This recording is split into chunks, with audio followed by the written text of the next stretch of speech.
Hi എല്ലാവർക്കും xylem BSCയിലെ ഒരു YouTube സെക്ഷനിലോട്ട് സ്വാഗതം. അപ്പോൾ പഠനമൊക്കെ നന്നായിട്ട് പോകുന്നുണ്ടെന്ന് വിശ്വസിക്കുന്നു. നമ്മളിന്ന് പ്രധാനമായിട്ടും നമ്മളോട് ഇനി വരുന്ന എക്സാമുകൾക്ക് ചോദിക്കാൻ ചാൻസ് ഉള്ള ഒരു പ്രധാനപ്പെട്ട പാർലമെൻറ്റ് പാസ്സാക്കി രാഷ്ട്രപതി ഒപ്പുവെച്ചിരിക്കുന്ന നമ്മുടെ ദേശീയ ഗ്രാമീണ തൊഴിലുറപ്പ് പദ്ധതിയുമായി ബന്ധപ്പെട്ട് ഇതിനകത്ത് നമുക്ക് എന്തൊക്കെ അറിഞ്ഞിരിക്കണം എന്നുള്ളതാണ് എന്ത് ചെയ്യുന്നത് നമ്മൾ ഇന്ന് ഈ ക്ലാസ്സിലൂടെ പോകുന്നത്. അപ്പോൾ എല്ലാവർക്കും എന്ത് ചെയ്യാം, ക്ലാസ്സിലേക്ക് സ്വാഗതം. അപ്പോൾ നമുക്കറിയാം ദേശീയ ഗ്രാമീണ തൊഴിലുറപ്പ് പദ്ധതിയുടെ പേര് കാര്യങ്ങളൊക്കെ മാറിയുള്ള കാര്യങ്ങളൊക്കെ നമ്മൾ അറിഞ്ഞിട്ടുണ്ട് അല്ലേ. അതിനു മുമ്പ് ഒന്ന് രണ്ട് കാര്യങ്ങൾ ജസ്റ്റ് ഒന്ന് നമ്മൾ അറിഞ്ഞിരിക്കണം. 1990 കാലഘട്ടങ്ങളിൽ PV നരസിംഹറാവു എന്ന് പറയുന്ന ഇന്ത്യയുടെ പ്രധാനമന്ത്രിയായിരുന്ന ഒരു വ്യക്തിയായിരുന്നു ഈ ദേശീയ ഗ്രാമീണ തൊഴിലുറപ്പ് പദ്ധതിയുടെ ആദ്യമായിട്ട് ഇങ്ങനെ ഒരു കാര്യങ്ങൾ എന്ത് ചെയ്യുന്നത് അവതരിപ്പിക്കുന്നു എന്നുള്ളതായിരുന്നു. PV നരസിംഹറാവു ആണ്. പക്ഷെ ഇത് കൂടുതലും വരുന്നത് 2005 2005 ദേശീയ ഗ്രാമീണ തൊഴിലുറപ്പ് പദ്ധതി എന്ത് ചെയ്യുന്നത് വരുന്നത് 2005 അല്ലേ. ഇന്ത്യയുടെ 10ാമത്തെ പഞ്ചവത്സര പദ്ധതിയിലാണ് നമ്മൾ എന്ത് കൊണ്ടുവരുന്നു, ദേശീയ ഗ്രാമീണ തൊഴിലുറപ്പ് പദ്ധതി കൊണ്ടുവരുന്നു. അത് ആദ്യം അറിയപ്പെട്ടിരുന്ന പേര് national rural employment guarantee act എന്ന പേരിലായിരുന്നു. ആദ്യം അറിയപ്പെട്ടിരുന്ന പേര് national rural employment guarantee act എന്ന പേരിലായിരുന്നു. അത് പാർലമെന്റ് പാസ്സാക്കുന്നു 2005 2005 സെപ്റ്റംബർ മാസം 7-ാം തീയതി എന്ത് ചെയ്യുന്നു, പാസ്സാക്കുന്നു. അപ്പോഴും ഇതിൻ്റെ പേര് national rural employment guarantee act എന്ന പേരിലാണ് പാർലമെന്റ് പാസ്സാക്കുന്നു. ശേഷം ഇത് 2006 അല്ലെ 2006 ഫെബ്രുവരി മാസം 2-ാം തീയതി മുതൽ ഇന്ത്യയിലെ 200 ജില്ലകളിൽ പരീക്ഷാടിസ്ഥാനത്തിൽ എന്ത് ചെയ്യണം, നടപ്പിലാക്കുന്നു എന്നുള്ളതാണ്. 2006 ഫെബ്രുവരി മാസം 2-ാം തീയതി ഇന്ത്യയിലെ 200 ജില്ലകളിൽ പരീക്ഷണാടിസ്ഥാനത്തിൽ നടപ്പിലാക്കിയ ഇന്ത്യയിലെ ആദ്യ സംസ്ഥാനം ആന്ധ്രാപ്രദേശ് ആയിരുന്നു. ആന്ധ്രാപ്രദേശിലെ കൊണ്ടറെഡ്ഡിപ്പള്ളി ക്ഷമിക്കുക, ആന്ധ്രാപ്രദേശിലെ ബെണ്ടനപ്പള്ളിയിലായിരുന്നു.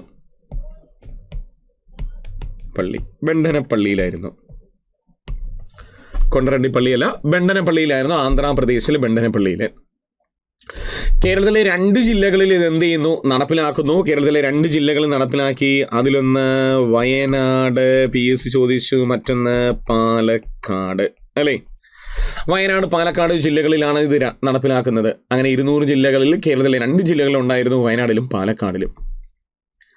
ശേഷം 2008 ഏപ്രിൽ മാസം 1 മുതൽ ഇന്ത്യയിലെ ജമ്മു കാശ്മീർ ഉൾപ്പെടുന്ന ജില്ലകളിൽ എന്ത് ചെയ്യാണ്, national rural employment guarantee act ദേശീയ ഗ്രാമീണ തൊഴിലുറപ്പ് പദ്ധതി എന്ത് ചെയ്യുന്നു, നടപ്പിലാക്കുന്നു 2008 ഏപ്രിൽ മാസം 1 മുതൽ. ശേഷം 2009 ഒക്ടോബർ മാസം 2-ാം തീയതി നമ്മൾ ഈ ദേശീയ ഗ്രാമീണ തൊഴിലുറപ്പ് പദ്ധതിയുടെ പേരിന് മുൻപിൽ ആരെ കൊണ്ടുവരുന്നു, മഹാത്മാഗാന്ധിജി എന്ന പേരും കൂടി ഉൾപ്പെടുത്തുന്നു. അങ്ങനെ 2009 ഒക്ടോബർ മാസം 2 മുതൽ ഇതിൻ്റെ പേര് മഹാത്മാഗാന്ധി ദേശീയ ഗ്രാമീണ തൊഴിലുറപ്പ് പദ്ധതി എന്ന പേര് സ്വീകരിക്കുന്നു. അപ്പോൾ ശേഷമാണ് മഹാത്മാഗാന്ധി ദേശീയ ഗ്രാമീണ തൊഴിലുറപ്പ് പദ്ധതി എന്ന പേര് സ്വീകരിക്കുന്നു. 100 വർഷത്തെ തൊഴിൽ ദിനങ്ങളാണ് അല്ലേ. തുകയൊക്കെ എന്ത് ചെയ്യുന്നു, കൂടിയും കുറഞ്ഞൊക്കെ വന്നുകൊണ്ടിരുന്നു എന്നുള്ളതായിരുന്നു. ഇതൊരു ചെറിയൊരു കാര്യമാണ്. നിങ്ങൾ എവിടെയെങ്കിലൊക്കെ ഇത് പഠിച്ചിട്ടുണ്ടാകുമെന്ന് എനിക്കറിയാം. നിങ്ങൾ ചെറിയൊരു കാര്യങ്ങളൊക്കെയാണ് നമ്മൾ പല പ്രോജക്റ്റൊക്കെ പഠിപ്പിക്കുന്ന സമയത്ത് നിങ്ങൾ ഇതൊക്കെ പഠിച്ചിട്ടുണ്ടായിരിക്കും. ഈ മഹാത്മാഗാന്ധിജി ദേശീയ ഗ്രാമീണ തൊഴിലുറപ്പ് പദ്ധതിയുടെ പേരാണ് മാറ്റിയത്. എന്തെന്നാക്കി, VBG റാംജി അല്ലേ. Viksit Bharat guarantee for Rozgar and Ajeevika mission Gramin എന്നുകൂടി നമ്മൾ ഓർക്കുക. Viksit Bharat guarantee for Rozgar and Ajeevika mission Gramin, അതുമായി ബന്ധപ്പെട്ട കാര്യങ്ങളാണ് എന്ത് ചെയ്യുന്നത് നമ്മൾ ഇന്ന് നോക്കുന്നത്. ഇതിനകത്ത് നിന്ന് ഒരു ചോദ്യം ഉറപ്പാണ്. അപ്പോൾ നമുക്ക് എന്ത് ചെയ്യാം, കൂടുതൽ കാര്യങ്ങളിലോട്ട് പ്രവേശിക്കാം. Viksit Bharat guarantee for Rozgar and Ajeevika mission Gramin 2025 അവതരിപ്പിച്ച ബില്ല് ഇതാരാണ് പാർലമെന്റിൽ അവതരിപ്പിച്ചു എന്ന് ചോദിക്കുകയാണെങ്കിൽ ശിവരാജ് സിംഗ് ചൗഹാൻ എന്നറിയപ്പെടുന്ന കേന്ദ്ര ഗ്രാമവികസന കൃഷി മന്ത്രിയാണ് അവതരിപ്പിച്ചത്. അപ്പോൾ ബില്ല് ആര് അവതരിപ്പിച്ചു എന്ന് ചോദിക്കുകയാണെങ്കിൽ ശിവരാജ് സിംഗ് ചൗഹാനാണ്. അദ്ദേഹം കൈകാര്യം ചെയ്യുന്നത് കേന്ദ്ര ഗ്രാമവികസന വകുപ്പാണ് കൈകാര്യം ചെയ്യുന്നു. അദ്ദേഹമാണ് എന്ത് ചെയ്യുന്നത്, ഇത് അവതരിപ്പിച്ചു. എന്ന് അവതരിപ്പിച്ചു എന്ന് ചോദിക്കുകയാണെങ്കിൽ 2025 ഡിസംബർ മാസം 16 തീയതി എന്ത് ചെയ്യാണ്, അവതരിപ്പിക്കുന്നു. 2025 ഡിസംബർ മാസം 16 തീയതി അദ്ദേഹം എന്ത് ചെയ്യാണ്, ഈ ബില്ല് അവതരിപ്പിക്കുന്നു. ലക്ഷ്യം വികസിത് ഭാരത് 2047 2047 അല്ലെ, ഇന്ത്യയുടെ ഗ്രാമീണ തൊഴിൽ മേഖലയിൽ നമ്മുടെ വികസിത ഭാരത് എന്ന് പറയുന്ന ഒരു മിഷനാണ് നമ്മുടെ ലക്ഷ്യം. ഇത് ലോകസഭ പാസാക്കുന്നു. 2025 ഡിസംബർ മാസം 18 തീയതി ലോക്സഭ പാസാക്കി. അപ്പോൾ ഡിസംബർ 16 അവതരിപ്പിച്ചു, ലോക്സഭ ഡിസംബർ 18 പാസാക്കി, ലോക്സഭ പാസാക്കി. ഇതിൽ 3 കാര്യങ്ങളാണ്. അവതരിപ്പിച്ചു? ശിവരാജ് സിംഗ് ചൗഹാൻ. എന്ന് അവതരിപ്പിക്കുന്നു 2025 ഡിസംബർ 16. ലോക്സഭ പാസാക്കി 2025 ഡിസംബർ മാസം 18 തീയതിയാണ് ലോക്സഭ എന്ത് ചെയ്യുന്നത്, ഇത് പാസാക്കുന്നു. ലോക്സഭ പാസാക്കി ഈ ബില്ല്. രാജ്യസഭ പാസാക്കുന്നത് 2025 ഡിസംബർ 19 രാജ്യസഭ പാസാക്കുന്നു. രാത്രി ഒരുപാട് ചർച്ചകൾക്ക് എന്ത് ചെയ്യുന്നു, വിധേയമാക്കുന്നു. അതിനുശേഷമാണ് രാജ്യസഭ പാസാക്കുന്നു 2025 ഡിസംബർ 19 അല്ലെ. ഒന്ന് റിവേഴ്സ് ചെയ്തേ. ചൗഹാൻ അവതരിപ്പിക്കുന്നു, 16 അവതരിപ്പിച്ചു, 18 ലോകസഭ, 19 രാജ്യസഭ. പാസാക്കിയത് ആര് ഒപ്പുവയ്ക്കുന്നു? ഇന്ത്യയുടെ രാഷ്ട്രപതിയായിരിക്കുന്ന ദ്രൗപദി മുർമു ഒപ്പുവയ്ക്കുന്നു. 2025 ഡിസംബർ മാസം 21 തീയതി. 2025 ഡിസംബർ 21. നമ്മളോട് ചോദിക്കാവുന്ന ഒരു ഡേറ്റ് സഹിതം ചോദിക്കാൻ പറ്റിയൊരു ചോദ്യമാണ്. എന്ന് രാഷ്ട്രപതി ഒപ്പുവെച്ചു. 2025 എന്ന് പറഞ്ഞ ഒരു വർഷം കിട്ടുകയാണെങ്കിൽ ഡിസംബർ എന്നുള്ളത് പറയുന്നത് 12ാമത്തെ മാസമാണ്. 12 ഇങ്ങനെ അങ്ങ് തിരിച്ചിട്ടാൽ മതി. 21 12ാമത്തെ മാസം 21ാമത്തെ തീയതി ആര് ഒപ്പുവെക്കുന്നു? ഇന്ത്യൻ രാഷ്ട്രപതി ഒപ്പുവെച്ചു. അപ്പോൾ ദേശീയ ഗ്രാമീണ തൊഴിലുറപ്പ് പദ്ധതിയുടെ പേരങ്ങ് മാറ്റിക്കൊണ്ട് ഇന്ത്യൻ രാഷ്ട്രപതി ഒപ്പുവെക്കുന്നു. Viksit Bharat guarantee for Rozgar and Ajeevika mission Grameen രാഷ്ട്രപതി എന്ന് ഒപ്പുവെച്ചു എന്ന് ചോദിക്കുകയാണെങ്കിൽ അത് 2025 ഡിസംബർ മാസം 21 തീയതി രാഷ്ട്രപതി ഒപ്പുവെച്ചു. ഇനി ഇതിലെന്തൊക്കെയുണ്ട്? ശരി, നമുക്ക് നോക്കാം. വർദ്ധിച്ച തൊഴിൽ ദിനങ്ങൾ. ഓരോ ഗ്രാമീണ കുടുംബത്തിനും ഒരു സാമ്പത്തിക വർഷത്തിൽ മുൻപ് 100 ദിവസം ഉണ്ടായിരുന്ന തൊഴിൽ ദിനങ്ങൾ നിലവിൽ 25 ദിവസം കൂടി കൂട്ടി 125 ദിവസമാക്കി. അപ്പോൾ 100 ദിവസം തൊഴിൽ ദിനം ഉണ്ടായിരുന്നത് എത്ര ദിവസം കൂട്ടി? 25 ദിവസം കൂട്ടി. മൊത്തം എത്ര ദിവസമാക്കി? 125 ദിവസമാക്കി. ഇവിടെ ഒരു ചോദ്യം വരാം, എത്ര ദിവസം കൂട്ടി എന്ന് വരാം. അപ്പോൾ ഓപ്ഷനിൽ 125 തരും. എഴുതണമെന്ന് തോന്നി എഴുതരുത്.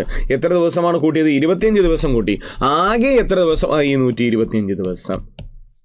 100-ൽ നിന്നും എത്ര ദിവസം കൂട്ടി എന്ന് ചോദിക്കുകയാണെങ്കിൽ ആ 125 ദിവസം കൂട്ടിയില്ല, വീണ്ടും 25 ദിവസമാണ് കൂട്ടിയത്.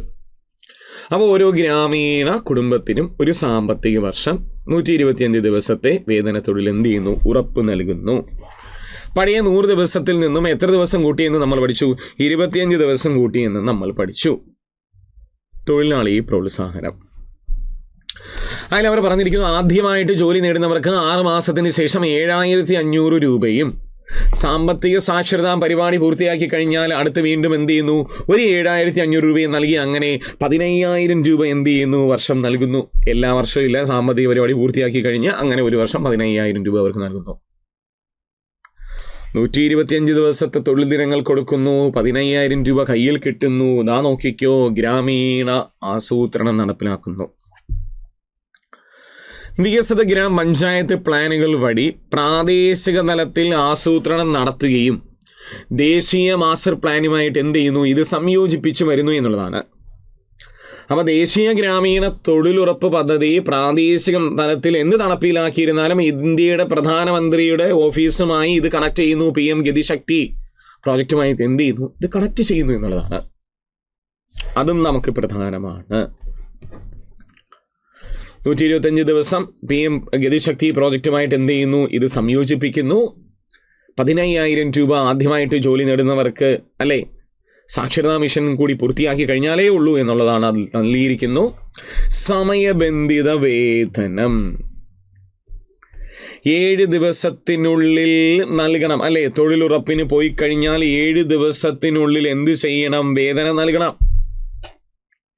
മുൻപ് അത് 15 ദിവസമായിരുന്നു എന്നുള്ളതായിരുന്നു. മുൻപ് എത്ര ദിവസമായിരുന്നു? ഇത് 15 ദിവസമായിരുന്നുള്ളത് എത്ര ദിവസമാക്കി? 7 ദിവസത്തിന് നൽകണം. അല്ലെങ്കിൽ അതിൻ്റെ നഷ്ടപരിഹാരം ആര് നൽകണം? സ്റ്റേറ്റ് നൽകണമെന്നാണ് നൽകിയിരിക്കുന്നത്. നഷ്ടപരിഹാരം സ്റ്റേറ്റ് നൽകണം. അപ്പോൾ വേതനം 7 ദിവസത്തിനുള്ളിൽ നൽകണം, നഷ്ടപരിഹാരം അല്ലെങ്കിലും നൽകണം. സ്വാഭാവികമായിട്ട് എന്ത് സംഭവിക്കും?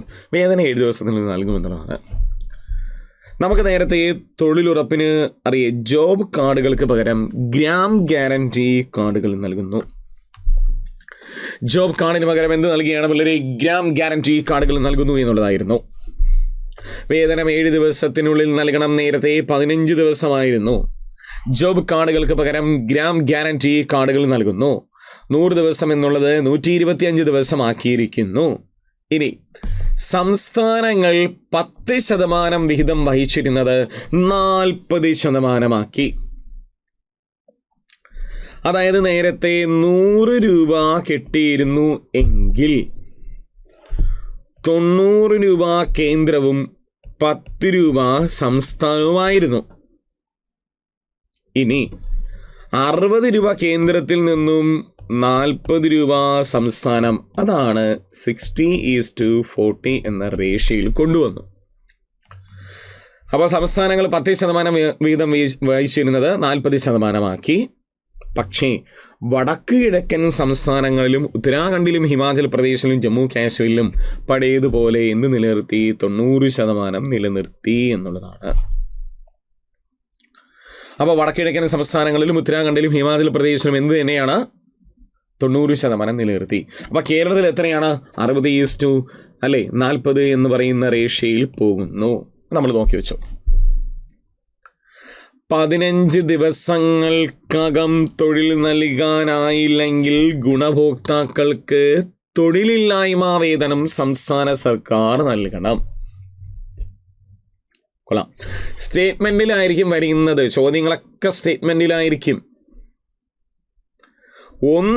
ഒന്ന് നോക്കി വെച്ചിരുന്നാൽ നമുക്ക് മാർക്ക് കിട്ടാവുന്നതേ ഉള്ളൂ. ഏതെങ്കിലും ഒരു കാര്യം ഒന്ന് അറിഞ്ഞിരുന്നാൽ ഒരുപക്ഷെ സ്റ്റേറ്റ്മെന്റിൽ അത് ശരിയാണോ എന്നുള്ളത് നോക്കി കഴിഞ്ഞാൽ നമുക്ക് പോകാൻ പറ്റും എന്നുള്ളതാണ്.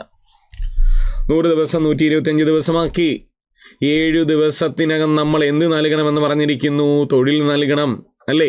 15 ദിവസത്തിനകം തൊഴിൽ നൽകണം. 7 ദിവസത്തിനകം നമുക്ക് തൊഴിലില്ലായ്മ അല്ലേ? ഗുണഭോക്താക്കൾക്ക് തൊഴിലില്ലായ്മ. 15 ദിവസത്തിനകത്ത് തൊഴിൽ നൽകാനായില്ലെങ്കിൽ ഗുണഭോക്താക്കൾക്ക് തൊഴിലില്ലായ്മ വേതനം സംസ്ഥാന സർക്കാർ നൽകണം. 7 ദിവസത്തിനകത്ത് നമുക്ക് കൂലി നൽകണം. 100 ദിവസം എന്നുള്ളത് 125 ദിവസമാക്കിയിരിക്കുന്നു. സംസ്ഥാനങ്ങളുടെ റേഷ്യോ 60:40. കേരളത്തിന് 60:40 എന്നുള്ള റേഷ്യോ കൂടി എന്ത് ചെയ്തിട്ടുണ്ട്? കൊണ്ടുവന്നിട്ടുണ്ട്. ഇനി ഇതിനകത്ത് നമ്മൾ അറിഞ്ഞിരിക്കേണ്ട ഒരു പ്രധാനപ്പെട്ട ഒരു കാര്യം എന്ന് പറയുന്നത്, കഴിഞ്ഞ പ്രാവശ്യത്തെ തൊഴിൽ വേതനം നമ്മൾ എന്ത് ചെയ്യണം? അറിഞ്ഞിരിക്കണം. നമുക്കതും കൂടി നോക്കാം. അപ്പോൾ രാഷ്ട്രപതി ഒപ്പുവെച്ച നമുക്കറിയാം 2025 ഡിസംബർ മാസം 12-ാം തീയതിയാണ്. നമുക്ക് എത്രയാണ് തൊഴിലുറപ്പ് വേതനം എന്നുകൂടി എന്ത് ചെയ്യണം? നോക്കണം.